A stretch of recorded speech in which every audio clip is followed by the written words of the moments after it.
आत्ताचे महाराज हे खरे वारसदार नाहीत. खासदार संजय मंडलिक यांचं खळबळजनक वक्तव्य. कोल्हापूरची जनताच खरी वारसदार. नेसरीच्या सभेतून मंडलिकांचा हल्लाबोल.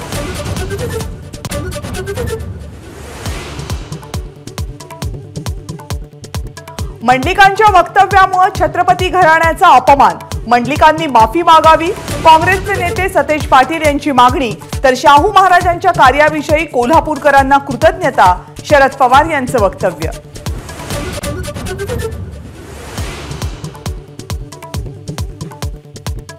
धैर्यशील मोहिते पाटील 14 तारखेला करणार शरद पवार यांच्या पक्षामध्ये प्रवेश. तर 16 तारखेला माढ्यातून उमेदवारी अर्ज दाखल करणार.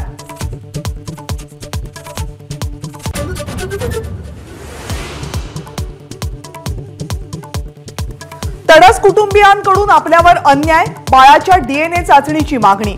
सून पूजा तडस यांचे गंभीर आरोप. तर हनी ट्रॅपचा प्रयत्न असल्याचा पंकज तडस यांचा दावा.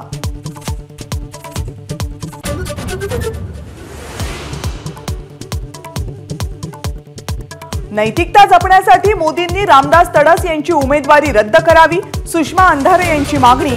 तर प्रकरणाशी आपला संबंध नाही. तडस यांचं स्पष्टीकरण.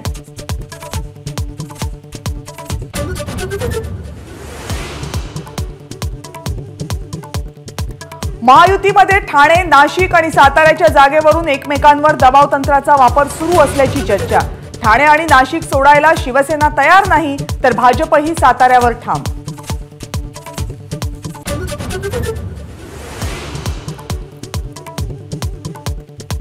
विजय शिवतारेंकडून सासवडमध्ये नागरिक संवाद मेळाव्याचं आयोजन. मुख्यमंत्री एकनाथ शिंदे आणि अजित पवार उपस्थित राहणार. देवेंद्र फडणवीस उपस्थित राहणार की नाही याबाबत साशंकता.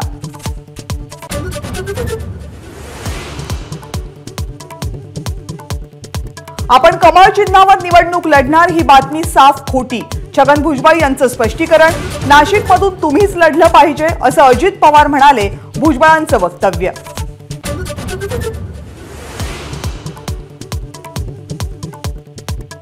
ईदच्या निमित्तानं इम्तियाज जलील आणि चंद्रकांत खैरे एकाच मंचावर.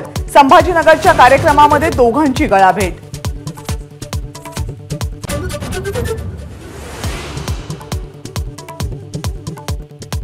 विदर्भ आणि मराठवाड्याला गारपिटीचा मोठा तडाखा. अवकाळीमुळे अनेक जिल्ह्यांमध्ये शेतकऱ्यांचं मोठं नुकसान. शेतकऱ्यांना सर्व प्रकारची मदत करणार कृषी मंत्री धनंजय मुंडे यांचं आश्वासन.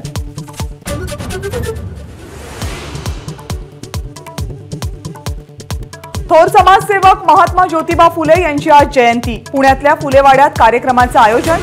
महिलांच्या शिक्षणासाठी झगडणाऱ्या क्रांतीसूर्याला अभिवादन.